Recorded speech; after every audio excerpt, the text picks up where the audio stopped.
Awesome. Good evening, everyone. I'm Jay Barth. I'm the director of the Clinton Presidential Library. And on behalf of the Clinton School of Public Service, the Clinton Foundation, and the Clinton Presidential Library, we welcome you to another offering of the Clinton Presidential Center Presents series. I want to welcome you all, and very thrilled that you're all here. In particular, I want to welcome Congressman French Hill and Martha Hill for being here this evening. Our three guests to Little Rock at the Clinton Presidential Center this evening have committed themselves to right-sizing our understanding of the influence of America's presidential spouses on our nation's policy, politics, and life. From the first textbooks to be used in college classrooms, to the writing of a more general audience text, Remember the First Ladies, to establishing FLAIR, the first association dedicated to the study of the evolving roles and history of America's First Ladies, to traveling the country to talk about this work. They are really leading a movement to bring First Ladies to the center of the conversation about the happenings in presidential administrations. As part of that movement building, our three authors spent an hour with students at Little Rock Southwest High School today, talking with teens about the role of the First Lady.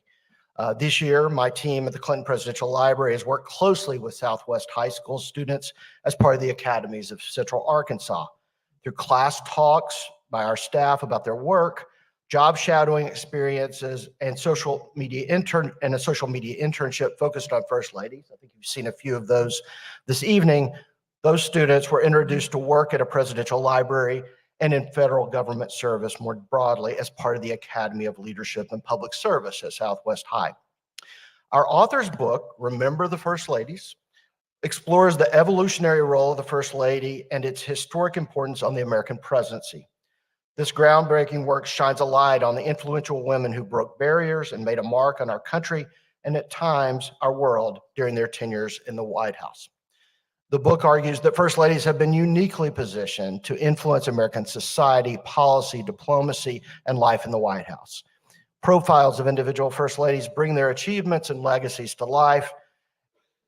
Readers will learn the development of the role of the First Lady from its origins under Martha Washington through its current iteration under Dr. Jill Biden. The authors will be around after the talk to sign copies of Remember the First Ladies right outside the door. Our three guests are, starting on this end, Diana B. Carlin, Professor Emerita of Communication at St. Louis University and a retired Professor of Communication Studies at the University of Kansas. Her research and teaching are in political communication with an emphasis on women in politics, First Ladies, political rhetoric, and political debates. And she continues a very active research agenda. In the middle, Anita B. McBride is executive in residence and director of the First Ladies Initiative at the Center for Congressional and Presidential Studies in the School of Public Affairs at American University. Her experience includes service in 3 U.S. presidential administrations at the White House and Department of State, and as Chief of Staff to First Lady Laura Bush. Nancy Kegan Smith previously served as Director of the Presidential Materials Division of the National Archives and Records Administration. In that role, she was central to the development of the Clinton Presidential Library and Museum. She is the current president of the First Ladies Association for Research and Education, FLAIR. She is co-editor of Modern First Ladies, their documentary Legacy, and lectures on First Ladies and presidential records. Let us welcome our guests.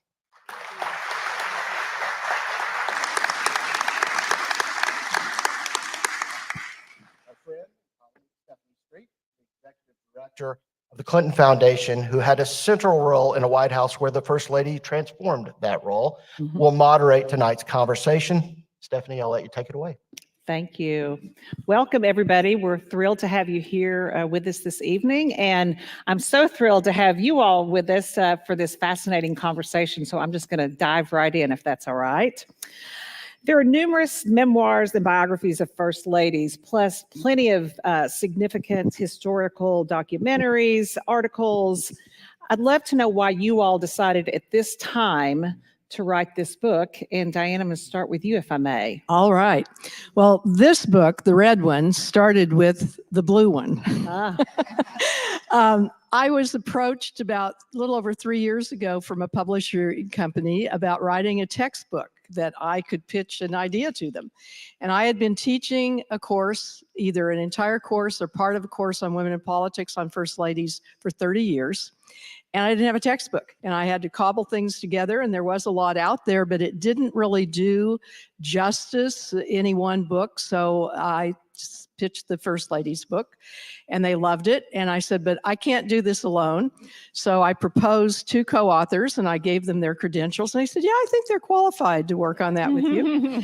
So we started with the textbook, and our editor, what we wanted to do was something nothing else was doing, and that was looking at the entirety of the history of the First Lady, the role itself. So there are a lot of biographies, edited volumes on an issue or whatever, but we wanted to do something different, looking at how the times in which they lived, their own backgrounds, changed over time, what stayed the same over time, and then really look at the position and what each of these women brought to it. So that was the textbook. Our editor was so engaged and said, this doesn't read like any textbook I've ever read. It's actually interesting and readable. And so would you consider converting it to a book for the general public? So we did that. So, some technical chapters were gone, and it gave us a chance to really add more stories and humanize some of their experiences as people with families and how their own individual backgrounds affected them. So that was what happened. And we also have thematic units. Woven within this, in fact, one of the real important chapters is one on the history of race relations and civil rights, and from Martha Washington all the way through to the present. And we are very fortunate that Dr. Biden gave us an interview, so we have, and wrote the foreword for the textbook. So it's as current as it can be at this point, and we're excited to share it with you. Anita, from your special role as Chief of Staff to First Lady Laura Bush at the time, did you have anything you want to share about why you thought this was important to write now?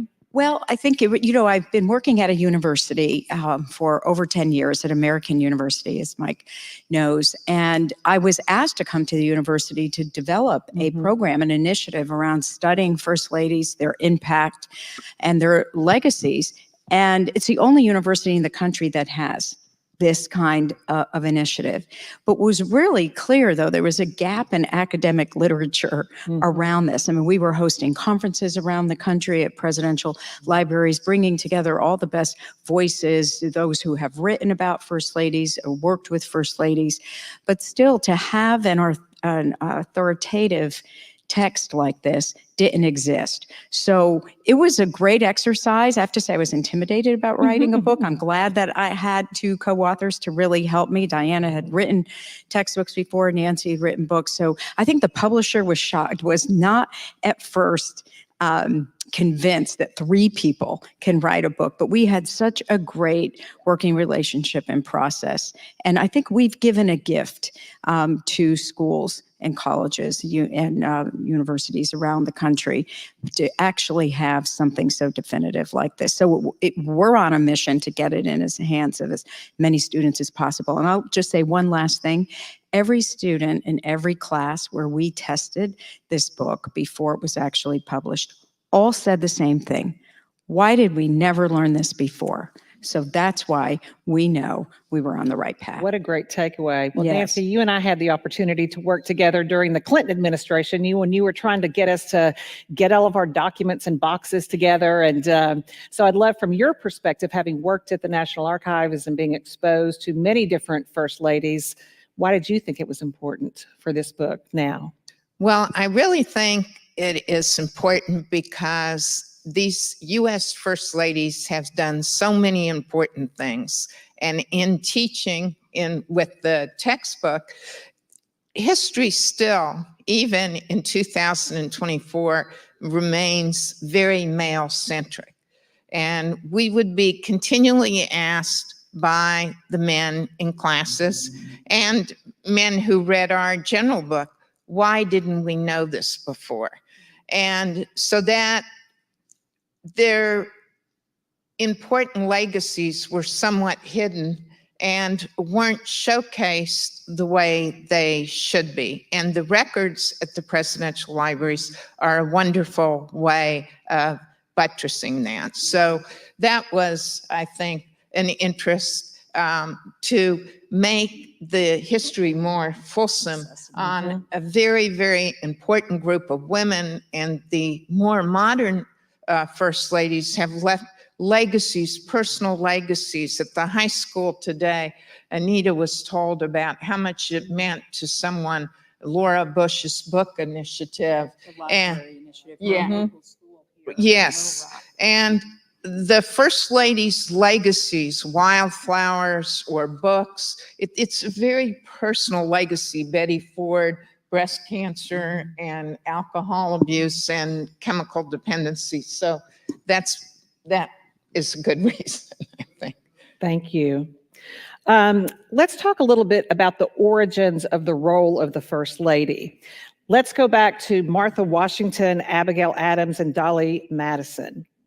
How did they establish important precedents? And Nancy, I'm going to start with you on this one. Well, these were three very important first ladies, but we want to talk about a lot of subjects, so I'm going to condense this down, and then if you have questions later on. Martha, of course, set the precedent, and Martha did not want to be a first lady. She thought George was going to retire and they were going to entertain at Mount Vernon. And then he writes her a letter saying, surprise. And so she comes several months later to New York and finds out that George has thought her role is so important that he has tasked her with the ceremonial hostess role. But he and his advisors did not think to ask Martha how she would like to handle that. And so she was told that she could not go to people's houses to thank and visit with them, which was part of her Southern heritage. And that's partly why she wrote that letter, that she felt like she was a prisoner. Mm-hmm. But Martha balanced, it was a new nation. It was very important to be seen as important, regal, but not too British, not too French. And she balanced that incredibly well. She wore American clothes. She was very regal. George did receptions for men. She did dinners and receptions in which she entertained, and George was more informal. And so she set the social entertaining. The negative thing that she did, and she did so many positive things, is that she did bring slavery into the White House. So that is part of her legacy too. But additionally, Martha started the long tradition that's almost been followed by every first lady of supporting the military and being close to them. Then we get to Abigail, and Abigail, although she was from a totally different part of the country, from Massachusetts, and she was a congregational minister's daughter, and she was vehemently opposed to slavery, really liked Martha and respected Martha. And when she became first lady, she asked Martha for her entertainment advice, and she basically followed it. And Abigail was different in that she was absent almost half of John Adams' term, either because of sickness or because she was taking care of a sick daughter. But you can document Abigail's feelings as first ladies in the wonderful documentation she left, which is at the Massachusetts Historical Society. The Adams letter, it's an incredible treasure trove of early founding of our nation. So what did Abigail do that was very unique? Is she was John's policy advisor on appointments. And normally she was very good, but she advised John to support the Alien and Sedition Acts, which basically made it a crime to speak out against the government. And Thomas Jefferson, who was Adams' vice president at the time, left and went back to Monticello. He was so upset. And many people think that John Adams did not get reelected because of the Alien and Sedition Act. She had much good advice. And before John became president, she wrote what is our title for the trade book, which is she wrote him in the Continental Congress, please remember the ladies and be kinder to them than your ancestors. So John basically thought that was, he took it in a light tone. He didn't take it that seriously, although he depended on Abigail's advice. Then we get to Dolly, who's a very interesting first lady and definitely strengthened the entertainment component and really created bipartisan entertaining. Before that, it was pretty much who was invited to receptions were friends or people they needed to invite. Dolly invited so many people they became called squeezes because you really could hardly move in the room in her receptions. And she invited foes and friends.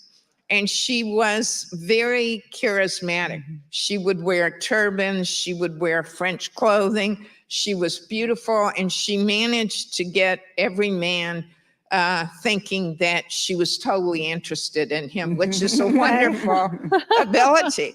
And she offset James Madison, her husband, who would wear black suits, who was shorter than Dolly, brilliant, brilliant mind, but not outgoing at all. So she really helped Madison in getting his policies passed with her outgoingness. And one of Madison's opponents said, if only he could have run against Mr. Madison and might have won. Dolly and James. So that sort of takes And you. she saved the Gilbert Stuart painting, right? How could we forget that? 1814. She was very courageous in the 1814 when the British were invading Washington. She remained. Madison wasn't there. Very few people were there. And she made sure that the portrait was rolled up and preserved, and some very important government documents were taken, and left the White House very shortly before the British entered in. I think you can consider her the nation's first archivist. I mean, that That's she right. that she knew that these documents needed to be protected and not get in the hands What of the foresight. exactly. Yes. Really interesting. Let's talk a little bit about how and when the role of First Lady started to change and develop in really critical ways. Can you talk about two of the most important developments? One, the creation of the office of the First Lady, and then the First Lady's kind of evolving role with communicating with the American people. Okay. Well, I'll start with the first half of that on the creation of the office and the structure around them. Well, first of all, it wasn't until Rosalind Carter actually had an office in the East Wing that there was an office for the First Lady. They all worked up in their bedrooms and in the residence. Goodness. There was no office for a First Lady. They were working out of their dressing rooms. There also was remotely. They're working remotely. They were working remotely. There you go.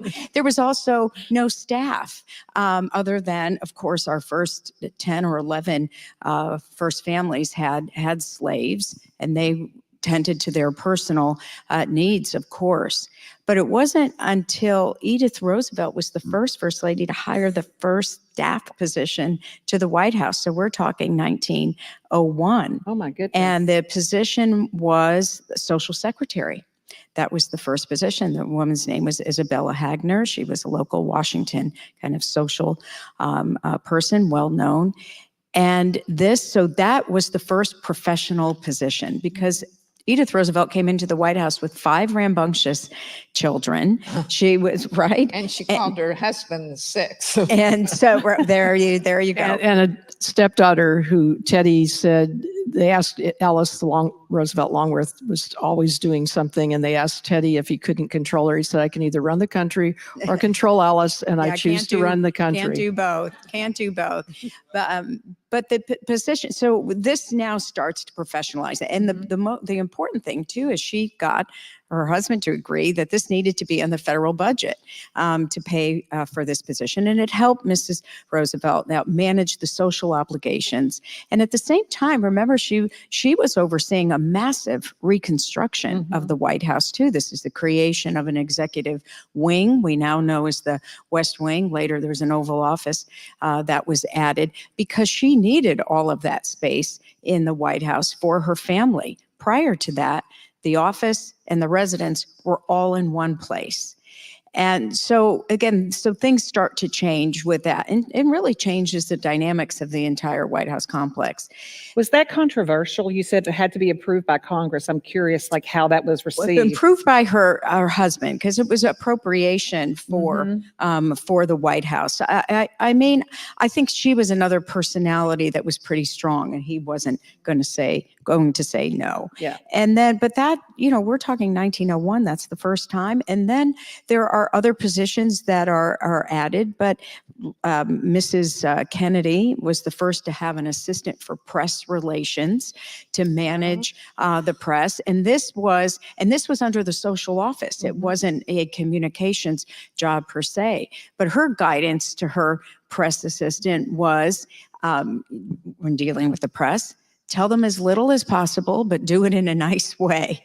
She just did not engage with the press, but she understood images and she understood what was interesting and needed and valuable. Of course, we know the walk and talk tour that she did in 1962 of the White House.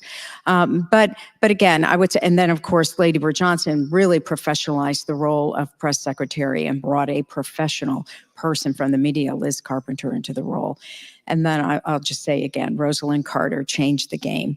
In 1978 was the first time there was actually a budget established for the First Lady's office through the White House Personnel Authorization Act. Now there was really a staff, there was a policy director, there were multiple additions to a First Lady staff, and you really saw, it changed the game. And then later, for people like me that came in and be chief of staff to a First Lady, I have Rosalind Carter to thank for setting up that office. I think it's very interesting that Rosalind said it was her biggest fight with Jimmy. Yes. Because Jimmy came in. Oh, yes. We're getting all kinds of scoop here. I didn't know this. She said they had a terrible fight because he came in wanting to cut the budget. staff. When she first asked him, he said everybody in the executive office is complaining about losing staff. And she said, Jimmy, how can you say I'm working so hard? I'm overworked to not give me staff. And she just kept going. And got it. Yeah. So the And then communication. the communication side. When Martha is credited with probably being the first lady to make any kind of public utterances, we can't call it a speech. On the way to New York, she stood up when she was in Pennsylvania and thanked the military that was accompanying her and thanked the crowds that had come out. It was impromptu, but that was very uncommon. Women did not give speeches in this country until the 1830s, and then they threatened to burn down the buildings when they were doing it. They considered it an unnatural act. So, the fact that we expect First Ladies to be out giving speeches now, that didn't happen until the 20th century. Before women started giving speeches. After the Civil War, you had women doing a lot more of that, but First Ladies were very hesitant. And they were expected to be model wives, model mothers, kind of the ideal American woman. And so that woman supported her husband. She didn't speak about politics. So, and they didn't talk to the press. And Julia Grant was the first to actually make the first press statement. And it was, I do not intend to be a fashion dictator, which also said something about what they were expecting of First Ladies to do the social side, to be fashionistas. And Julia, that wasn't where she was going to go. But what she did with communication, she began inviting the media in to look at the settings for state dinners and let them cover her daughter's East Room wedding, so that they felt like they were beginning to see the family. And so she began creating the notion of this presidential family. And then Florence Harding, this is the movie era. And she wouldn't give speeches and she wouldn't make official statements, but she would invite the media to everything she was doing on the social side. And they could film it, they could talk to her, she'd make offhand comments. She was invited to give a speech to a Republican women's group. And she sent the speech for somebody to read because she didn't think it was appropriate for her to be up and giving a speech. The first lady to actually give a formal speech was Lou Henry Hoover, Herbert Hoover's wife. Now, she's the first woman to graduate with a geology degree from Stanford, but she couldn't get a job. That's how she met Herbert. She spoke multiple languages, and she was very involved with the Girl Scouts. She was the president during her time in the White House. There were a lot of Girl Scouts, but she used the radio. She had her own studio to practice, and she gave radio addresses, multiple, and part of what she did was what we've come to think of the First Lady as a comforter in chief. That Laura Bush was definitely called that after 9/11. When there is a tragedy, Michelle Obama, after some of the school shootings, and she was talking to women who were going through a tough time during the Depression. She was the one doing that, not Herbert. And then Eleanor Roosevelt came in and changed the whole game, where she called a news conference, had women reporters, she had her radio show, she's writing a daily column, she's doing magazine stories, she's giving speeches, she's running around the country being his eyes and ears and legs. And so she changed the whole thing. We kind of backtracked a little bit with Bess and Mamie. They were doing a lot behind the scenes, and Jackie Kennedy didn't really like to give speeches. Then we got Lady Bird, and that's where it all changed again. And since Lady Bird, we've expected them to be out campaigning. We've expected them to have a very visible cause and give speeches and really propose that. And she also was doing everything she could to promote her husband's programs. So she would choose sites that would help talk about Head Start or his other Great Society programs, and the environment was her issue. So really, Lady Bird was one of the big change points. And since then, we just sort of expect First Ladies to be out on the stump on their own, to be giving speeches, to be going around and doing many of these same things. Yeah. Well, that's a wonderful segue to my next question. And I want to recognize the folks that are tuning in tonight, because all of our programs, obviously, we're thrilled to have people here in the room, but we also have people watching from home. And so we solicited questions from our attendees, and I'm going to ask a few that came from our audience. And like I said, this is a great follow-up to what you just said. I'd like to know a little bit about, when did First Lady start to develop a policy initiative during their tenure? And what have been some of the most successful or enduring initiatives of First Ladies? Well, really on policy initiatives, you can start looking at Eleanor Roosevelt, but the problem is Eleanor had her fingers in everything: civil rights, education, women's rights, human rights. So she wasn't focused on one issue. So you sort of you go forward, and Jackie Kennedy focused on White House restoration. She had been to the White House when she was a young girl. She thought it needed help, and she really wanted to do it and make it an important thing. She differed with her husband and his staff. They thought it made her look too rich, too regal, but she went forward. And then you get to Lady Bird, and Lady Bird comes in after the awful assassination. So she comes in a very unexpected way. She didn't want to choose any priorities. And 4 days after the assassination, Mrs. Kennedy invites Mrs. Johnson to tea. She's still in the White House, and she talks to Lady Bird, and this is the only case we know of about continuing White House restoration. She wants her to continue White House restoration. She gives her a 7-page, it's on legal paper at the Johnson Library, handwritten protocol for how she's to do this. She's to set up a committee, President Johnson's to make the committee permanent, and she needs a permanent White House curator. And that is just an amazing situation because Mrs. Kennedy was all together. Mrs. Johnson comments on how beautiful she looked. And so together, just 4 days after her husband had been assassinated. So the first initiative, which Mrs. Johnson never thought she would do, was picking up Jackie Kennedy's White House restoration. President Johnson in March of 1964 made an executive order that made the Committee for the Preservation of the White House permanent. It is permanent today, and permanent White House curator. Then Mrs. Johnson chose issues that made her heart sing, which was the environment, but she was told she couldn't call it environment. It was too substantive. She'd have to use the word beautification. Yeah. She campaigned on civil rights without President Johnson asking her to in October of '64, and Health Start and children's education. So she had, and See the USA and the national parks. So she had a whole range of programs supporting. And then you go on to Betty Ford and breast cancer and ERA. and Pat Nixon, a formal ambassador to foreign countries and volunteerism.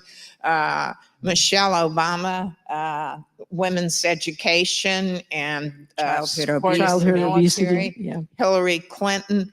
Oh, I have a whole section on her. Okay. We'll come back to that. So you get now it's de rigueur. It It's becomes very- de rigueur to have an initiative. to have about 3 issues or that first ladies focus on.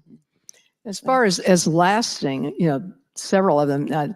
Betty Ford, you stop and think about the Hazelden Betty Ford Center out in California. I mean, that is incredible.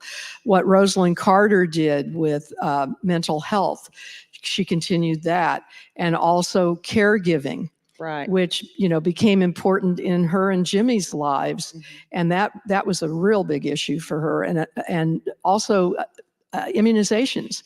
She started doing that as First Lady of Georgia. She continued it in the White House, and then she continued it after the White House, but no one knew about most of this until she died. And I And want this- to recognize our former First Lady of Arkansas, Betty Bumpers, Yes, who who worked very worked with her closely on That's that. right. With Mrs. Carter. Yeah, on that. Absolutely. They And were talking about champions. partnerships, Rosalind Carter and Betty Ford became very good friends, even though one's husband had beaten the other one. And they went up to the Hill and jointly testified on the healthcare proposal of During Hillary Clinton, 94, right. Hillary Clinton's era. Mhm. And they wanted mental health included in any kind of healthcare. So, those have been incredible legacies. You can talk about the Laura and Barbara Bush and literacy. I mean, Barbara Bush's initiative that she launched within just 2 months of becoming Wow. First Lady was the Barbara Bush Foundation for Family Literacy, which really was tackling adult illiteracy in this country, which still is an enormous problem. And so that foundation, established in 1989, is still in existence. It's just celebrated its 33rd or 34th year. It's raised hundreds of millions of dollars with programs that are in all 50 states. And it really, again, it's taking a personal interest and passion and turning it into something that really can help the country. I know we're going to talk about Mrs. Clinton, but Vital Voices is another example of a Absolutely. long-lasting, legacy, and something that is still helping women around the world. So we have so many examples of First Ladies who have stepped out on an issue that they cared about, and it got traction. And made a big difference. And They made a moved big the needle. difference. Yeah. Absolutely. It got traction, but Diane and Anita and I just came from Flair's first national Oh, conference. yes. In And Grand Rapids. I was Grand gonna say, is that- Rapids. you have a pin on it. That's That our- was- That's our Flair Flair. pen. Anyone can join. We'd love, and it was very interesting. We were seeing the original conference and segments of Rosalind Carter and Betty Ford, and Rosalind Carter was talking about her her mental health and how hard she worked, and she couldn't get the press to focus on it because it wasn't sexy, Mm-hmm. you know, and It was so frustrating. you, as a first lady, you can work very hard on these issues, but some of them don't pick up traction because the government or the people aren't that interested Or the in press. particular Yeah. issue. Or the White House staff, Right, there- yeah. the West Wing. Right. You know, I think one other we have to mention is Michelle Obama and what she was doing with educating girls. She went to that school in London with a lot of immigrant students, and she just couldn't believe that her story would resonate. And you look at what she's doing now with Amal Clooney Right. and with Melissa French Gates, and you know, they did a whole CNN program on them. I mean, this is a global initiative that she's involved in about educating girls and dealing with some of the pushback. So I'd like to add long lasting. one last item, though, if Sure, I of could, course. on that of Mrs. Obama. When she gave a speech in 2016 at the convention, and she said, "I wake up every morning in a house built by slaves." And that, I'm on the board of the White House Historical Association, and our website crashed immediately, people seeking information about this. And we really didn't have enough. We didn't have anything, really. And this launched an entire initiative that took about 3 years to research slavery in the president's neighborhood. We're still adding information. It's an amazing resource about right there in Lafayette Park, Stephanie, which you would remember, where, you know, slaves labored and immigrant Absolutely. labor labored to build the White House. And then all of in the surrounding areas of The Decatur Washington and House. DC. Decatur House is still, you know, we have an areas preserved that were slave quarters, some of the last remaining slave quarters in Washington, DC.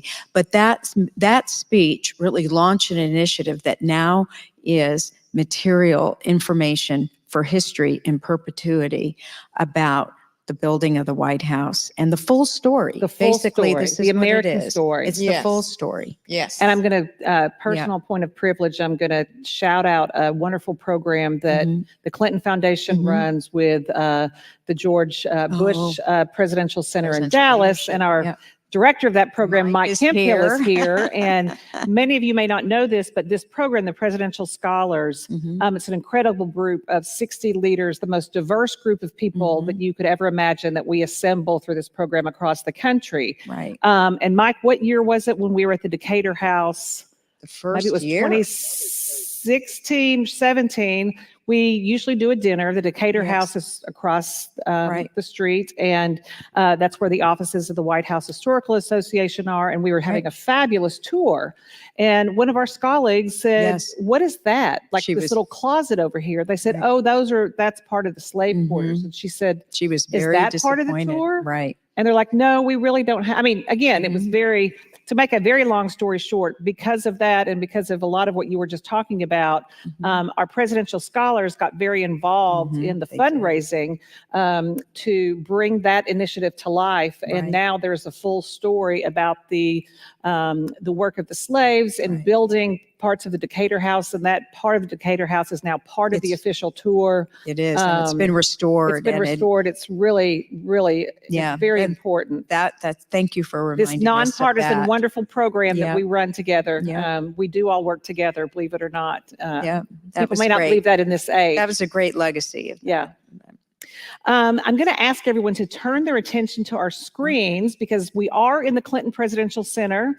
And as I mentioned, we are going to talk a little bit about then First Lady Hillary Rodham Clinton. I'm going to show this clip and then we'll have some more questions. By gathering in Beijing, we are focusing world attention on issues that matter most in our lives, the lives of women and their families.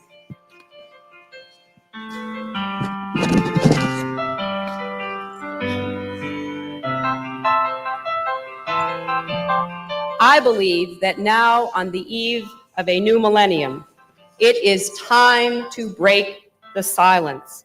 It is time for us to say here in Beijing, and for the world to hear, that it is no longer acceptable to discuss women's rights as separate from human rights.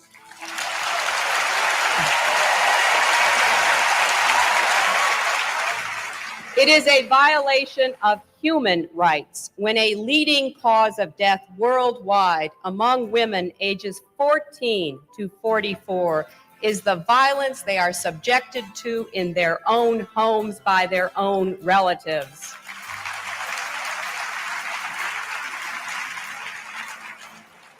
It is a violation of human rights when young girls are brutalized by the painful and degrading practice of genital mutilation.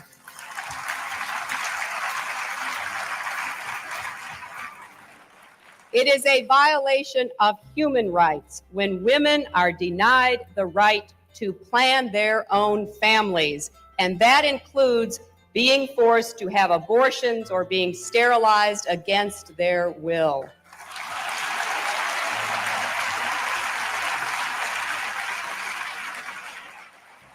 If there is one message that echoes forth from this conference, let it be that human rights are women's rights and women's rights are human rights once and for all.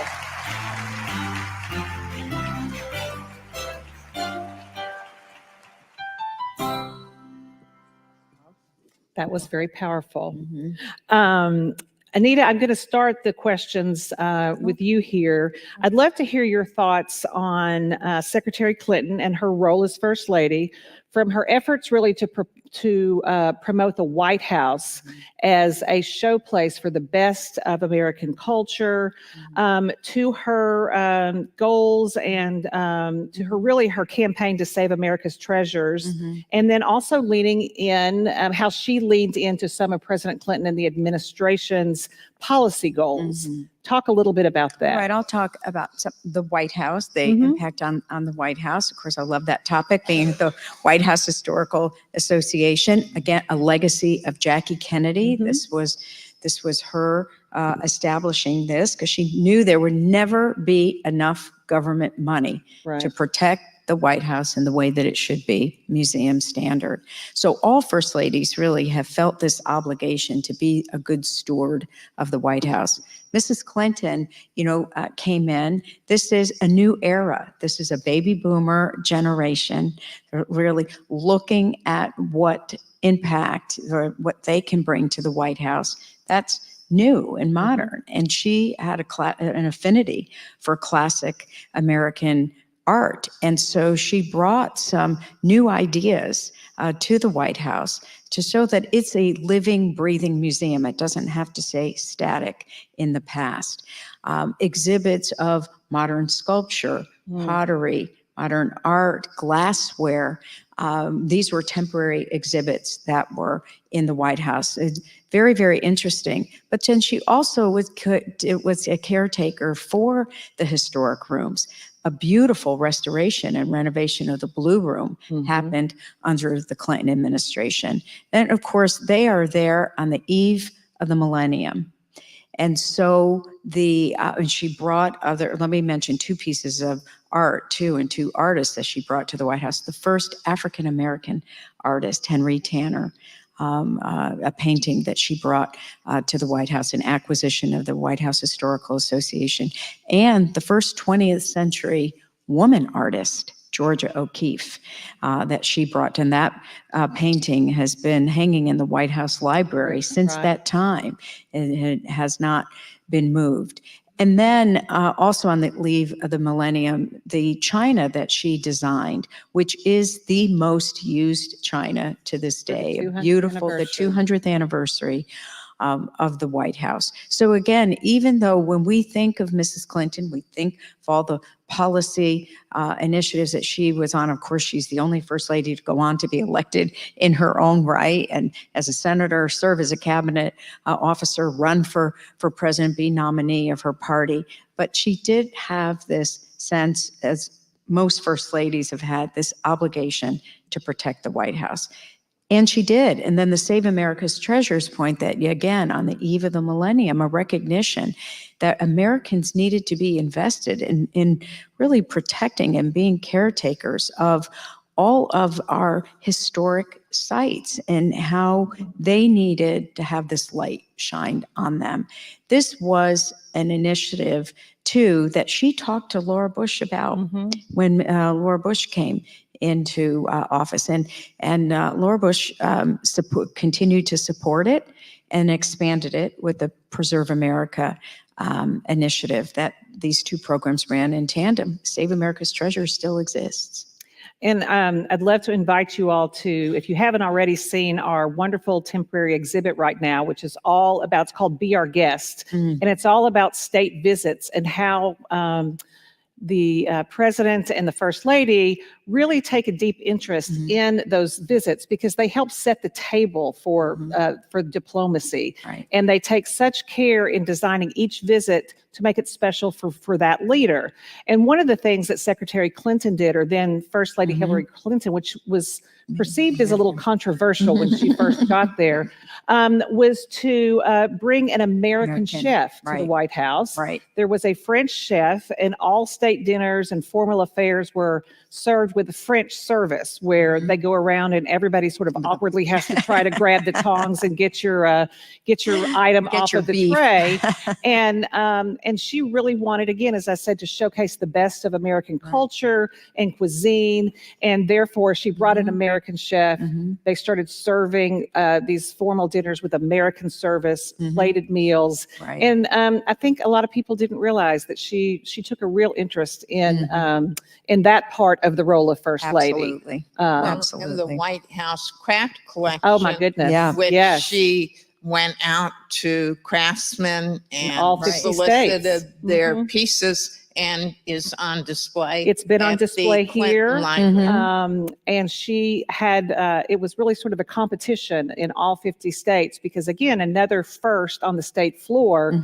There had never been American craft Right. displayed in the White House. And so she really elevated this art form by having this contest and then displaying that artwork in the White House, and then it traveled all over the country, and Right. it actually here is an archive. And there's a beautiful book Oh, that yeah. was There's printed very- about it. Really, really amazing.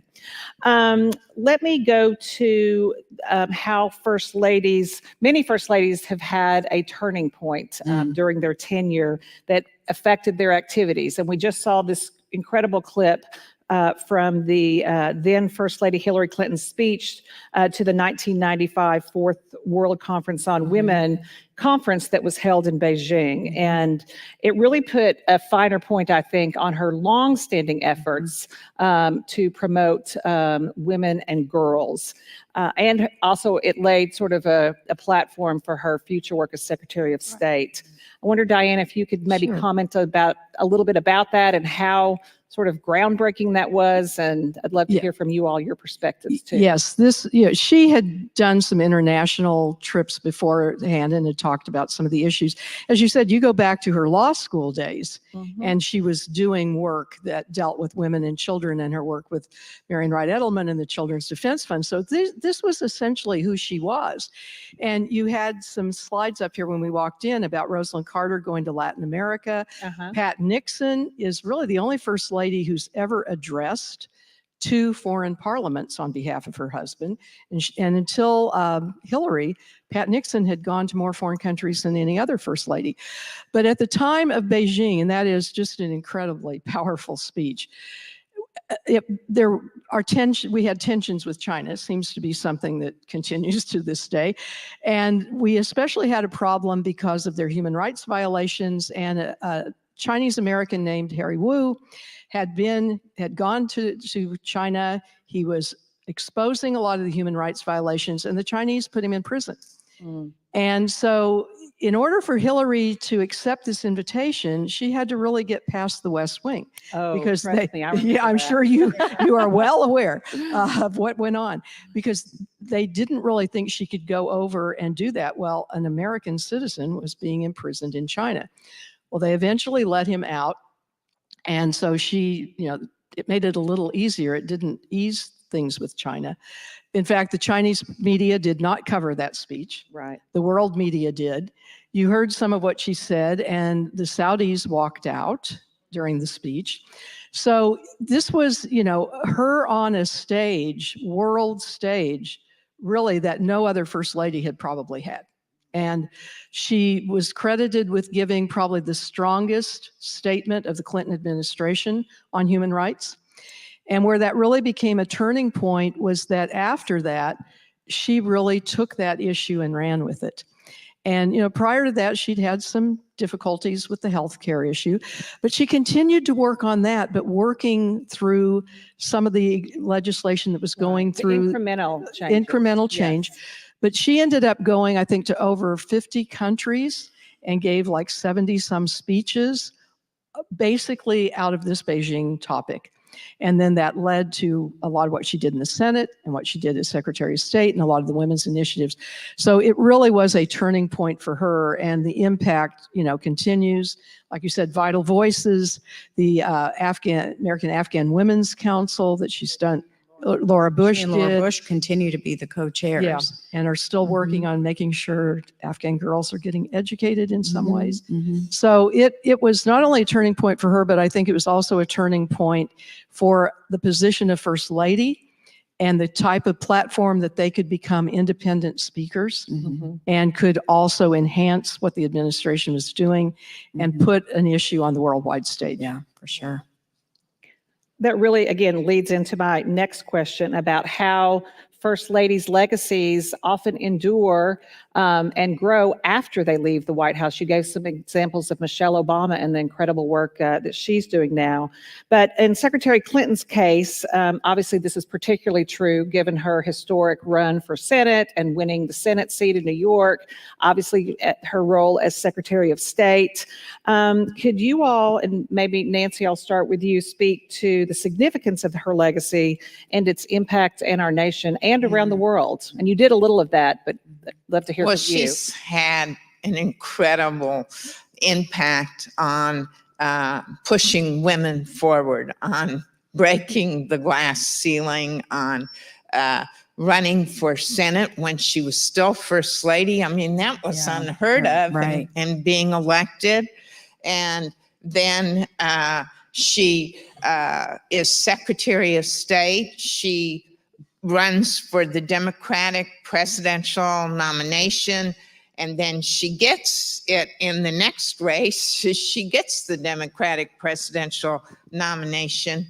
She she's the only women's history endowed chair in the world at Oxford University. They did that in 2022, and it's attached with St. John's University, the college, and they did it because of how very substantive she has crafted her life, not just her years as First Lady.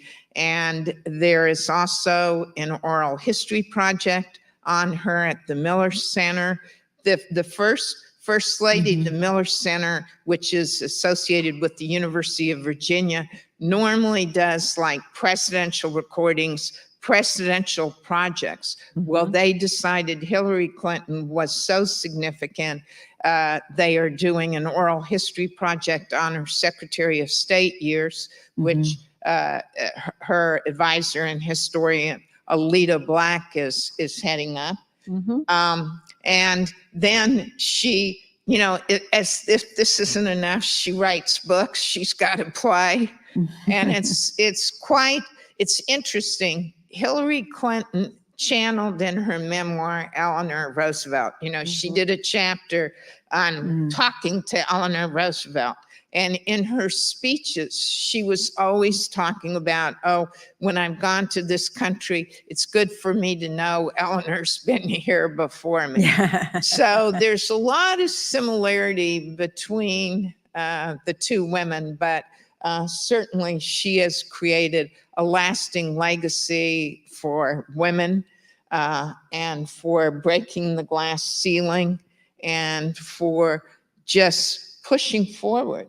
May I? and not staying in a Please. box. I was Yeah. going to add one thing to that as Nancy was talking, and Diana mentioned U.S. Afghan Women's Council, and it made me think of one thing that, out of the many things that Secretary Clinton did when she was at the State Department, particularly in dealing with the Afghan delegations as they were coming over, of course, of the investments we were making in reconstruction. She refused to meet with any delegation if they did not include women, Afghan women, in the delegation. I mean, really set that standard that we're not going to put up with this. The other thing that she really led was an interagency effort amongst the aid and development agencies to really integrate the focus on women's empowerment and development in each of their appropriated, their appropriations and their initiatives and their focus. So that's really leading, using the position to lead an effort that changes the way government operates. It's not an easy thing to do. And when you say that, it just gets me a thought. Eleanor Roosevelt, for her press conferences, limited them to women reporters, because women reporters were telling her they were basically starving in Washington because they couldn't get the male press, they couldn't cover the president. And so it's a different issue. Continues. But there are so many in that evolutionary trend. There's so many things that you can see in the arc of Sure. First Ladies. We're obviously here at the Clinton Presidential Center, which, as you know, or all of you all know, is made up of the Little Rock offices of the Clinton Foundation, the Clinton School of Public Service, and the Clinton Presidential Library and Museum. And in the archives here, we have all of the documents, all of the memos, the emails, the gifts, everything from the 8 years of the Clinton administration. And so I personally think these presidential libraries around the country are some of our country's best American history museums from that particular time. I'd love to hear a little bit about how you all used the presidential libraries in doing your research in those archives to put this book together. Well, Nancy's favorite topic. Was that your favorite topic? Yes, because I love archives. I spent 44 years in the archives. Our photos, the stories, the Lady Bird Johnson story, the letter. In race, when Eleanor Roosevelt invites Marian Anderson, a Black opera singer, to go sing on the Lincoln Memorial because the Daughters of the American Revolution had refused her. That documentation is at the FDR Library. So we used the documentation. We were doing something on President Bush, Bush 43, and No Child. And so we find a quote because that act is related. It's basically a civil rights act. And it's what Michelle Obama has said. See, there's, again, continuity, that education is one of the most important civil rights issues. Well, we found a quote where President Bush is saying that. So it's not that we didn't do original research, we did. And today I love the Clinton archival staff, and I said, well, what have you opened? And several of them I think are here. Can you all wave the library staff that's here tonight? Thanks for all your help. Thank you. Great work. And they're happy to help you, and you should go over. They just opened up a lot of Milan Van Veer's, Hillary Clinton's chief of staff's files, and they were just fascinating documents. I mean, I took them to the high school, but one of them is a summary. Someone had done a summary for Hillary of her 8 years. And it would be daunting to give Hillary Clinton a summary. her writing was all over that summary. You forgot You this. forgot- yeah. You add this. Right. This is It was significant. great. That could be It a was whole great. exhibit. And Yeah. the summary was about 12 pages long. Oh, even more. And then they Mm-hmm. got speeches that show even before Beijing, when she Mm-hmm. was on her South Asia trip, she is pushing women's rights Mhm. and girls, particularly girls' rights. And when she comes back from one of the trips, someone drafts the letter to the Secretary of State, who I believe was Warren Christopher at that time, and she crosses that out and puts to President Clinton. Yeah. So the That was great. documentation is fascinating. It's audio visual Mhm. like that. Mhm. Tape, the 3 libraries that have tape recordings, oh my, they're wonderful. There's no substitute for their own words No, and their own not at actions. all. As much as Yeah. we've compiled really wonderful information about from Martha Washington to Joe Biden, there really is no substitute for them in their own words. No, I mean, the Abigail Adams letters to John and his to Abigail, it's both old, it goes from old to new. Lyndon Johnson's love letters to Lady Bird, he was way more eager than she was. You know, after 6 hours, he was ready to marry her, and Lady Bird's much more He was deliberate. smart. He was smart to know that. You know, so, Anyway. Oh, No, we're you good. know, the speeches, you know, that my field is communication and speeches. And like Barbara Bush's speech at Wellesley, there are 4 First Ladies speeches that were identified as among the top 100 political speeches of the 20th century. Mhm. There were 137 of us faculty who were surveyed. Eleanor Roosevelt's 2 speeches on the Universal Declaration of Human Rights that she gave at the Sorbonne in France. Barbara Bush's Wellesley speech and Hillary Clinton's Beijing speech. And I spent a couple weeks at the Bush Library looking at presidential debate stuff, but mainly looking at Barbara Bush and that speech. And the things I found about the background, that speech was controversial because the Wellesley women didn't choose her. If you remember, there was a protest.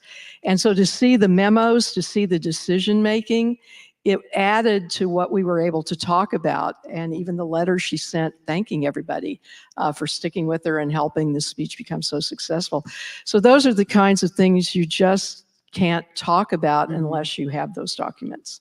and you can listen to Laura Bush give the first radio presidential address, and Radio it's address, so that's true. relevant for today Mhm. on Afghan women Mhm. and their rights. Mhm. And so it's just, And no one expected that out of her. In fact, Mhm. I heard from Milan Verveer, my predecessor in the White House, who was Laura Bush's chief of staff at the time, heard from Milan, who had been, of course, Hillary Clinton's chief of staff in the White House, and said that if Mrs. Clinton had done that, read the presidential radio address to the nation, that she would have been vilified. It was not expected of Laura Bush to Mhm. do that, where Mrs. Clinton was known to be Sure. an activist, and it was handed an initiative by her husband in the very beginning of the administration, healthcare, that was, controversial.